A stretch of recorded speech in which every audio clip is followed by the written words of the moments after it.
Hello hi నమస్తే, అందరికీ నమస్కారం. అందరూ షార్ట్స్ గురించి అడుగుతున్నారు. నేను ఏమంటానంటే, మీరు మీ చేతిలో ఉన్న మొబైల్ తీసుకోండి, closeup, medium shot, long shots మూడు ఒకసారి తీయండి. మళ్ళీ నేను క్లోజప్లో చెప్పాను, extreme closeup, big closeup, closeup అది తీయండి. మీడియం షాట్ తీసుకోండి, medium closeup, medium long shot తీసుకోండి. అలాగే లాంగ్ షాట్ తీయండి, వెరీ లాంగ్ షాట్ తీయండి, ఎక్స్ట్రీమ్ లాంగ్ షాట్ తీయండి. తర్వాత పాయింట్ ఆఫ్ వ్యూ, ఎవరెవరు చూస్తున్నారు. తర్వాత ఓవర్ ద షోల్డర్ షాట్ తీసుకోండి.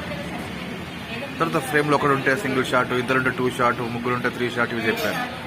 అది వీలైతే తీయండి. ఒక్కసారి లేకపోతే 2 రోజులు 3 రోజులు మీ మొబైల్తో మీరు షార్ట్స్ తీయండి. అప్పుడు మీకు ముందు ఐడియా వస్తుంది. మీరు షూట్ చేయకపోతే ఐడియా రాదు. కాబట్టి కెమెరా షాట్స్ చాలా చాలా చాలా చాలా ఇంపార్టెంట్. ఎవ్రీ ఇమేజ్, ఎవ్రీ విజువల్కి షాట్ కావాలి. మీరు షూట్ చేయనంత వరకు మీకు అర్థం కాదు, థియరీ వింటూనే ఉంటారు. కాబట్టి ఒక్కసారి మీ మొబైల్తో చేయండి. Okay, done.